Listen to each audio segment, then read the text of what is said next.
मैं आज जो कहानी सुनाने जा रहा हूँ वो मेरे साथ घटी एक सच्ची घटना है। ये बात करीब 3 साल पहले की है, जब मैं अपने गांव से शहर की तरफ आ रहा था। रात के करीब 11 बज रहे थे और मैंने सोचा कि आखिरी बस छूटने से पहले निकल लूँ। लेकिन जैसे ही मैं बस स्टॉप पहुंचा, मुझे पता चला कि आखिरी बस जा चुकी थी। कोई और साधन नहीं था और मुझे शहर पहुंचना बहुत ज़रूरी था। तभी एक बूढ़ा आदमी मेरे पास आया। उसने धीमी आवाज़ में कहा, बेटा, अगर तुम्हें जाना है तो मैं एक रास्ता बता सकता हूँ, ये शॉर्टकट है। लेकिन लोग रात को वहां जाने से डरते हैं। मैंने उसकी बातों पर ज्यादा ध्यान नहीं दिया और शॉर्टकट वाले रास्ते पर चल पड़ा। रास्ता घना और सुनसान था। चारों ओर बस पेड़ों की सरसराहट और रात के कीड़ों की आवाजें थीं। थोड़ी दूर जाने के बाद मुझे महसूस हुआ कि कोई मेरे पीछे पीछे चल रहा है। मैंने पलट कर देखा, लेकिन वहां कोई नहीं था।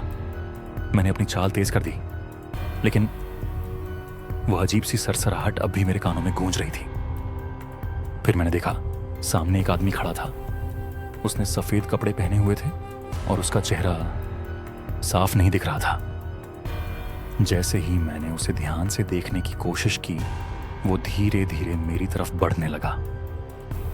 मेरा पूरा शरीर। मैंने हिम्मत जुटाकर पूछा, कौन हो तुम?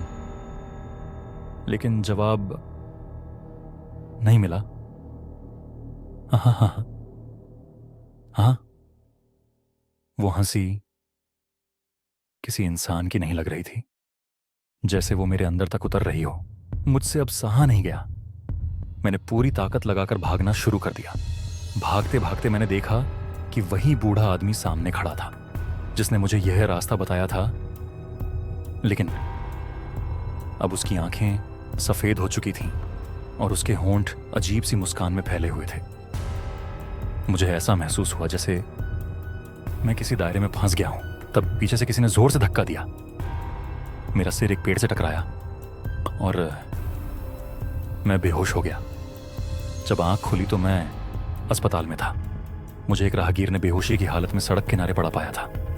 मैं समझ नहीं पाया कि मैं वहां तक पहुंचा कैसे, लेकिन मैं शुक्रगुजार था कि जिंदा बच गया। कुछ दिन बाद मैं फिर से उसी गांव के पास गया जहां से मैंने वह रास्ता लिया था। मेरे मन में कई सवाल थे जिनका जवाब चाहिए था। मैं उस बस स्टॉप पर गया जहां मुझे वह बूढ़ा आदमी मिला था, लेकिन वहां के लोगों ने जो बताया, उसने मेरी रीढ़ की हड्डी में सिहरन दौड़ा दी। वहां के एक बुजुर्ग ने बताया कि कई साल पहले एक बूढ़ा आदमी उस शॉर्टकट वाले रास्ते से गुजरते हुए एक हादसे का शिकार हो गया था। लोगों का मानना था कि उसकी आत्मा अब भी उस रास्ते पर भटकती है और राहगीरों को बुलाती है। यह सुनकर मेरे पैर ठिठक गए। तो क्या मैंने जिस आदमी को देखा था वह कोई जीवित इंसान नहीं, बल्कि एक भटकती हुई आत्मा थी? क्या उसने जानबूझकर मुझे उस रास्ते पर भेजा था? अभी मैं इन्हीं सवालों में उलझा हुआ था कि मेरे फोन की बैटरी खत्म हो गई। अब मुझे अकेले ही वापस लौटना था। मैंने अपने कदम बढ़ाए और वही रास्ता पकड़ लिया, लेकिन इस बार माहौल पहले से भी ज्यादा अजीब लग रहा था।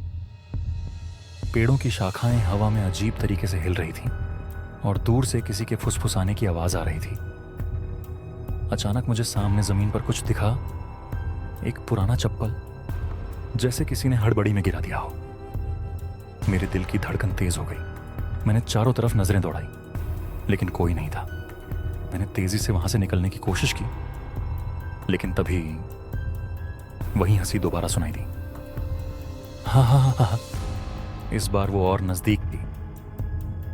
मैंने बिना पीछे देखे दौड़ना शुरू कर दिया, लेकिन मेरे पैरों के नीचे की जमीन अचानक गीली और भारी लगने लगी, जैसे किसी ने मुझे जकड़ लिया हो। मैंने पूरी ताकत से पैर झटका और भागने लगा, लेकिन तभी एक ठंडी हवा का झोंका मेरे कानों से होकर गुजरा और किसी ने फुसफुसाते हुए कहा, रुक जाओ। मैं पूरी ताकत से चीख पड़ा और अंधेरे में भागता रहा। जब मैं आखिरकार गांव पहुंचा तो मेरी सांसें फूली हुई थीं और शरीर कांप रहा था।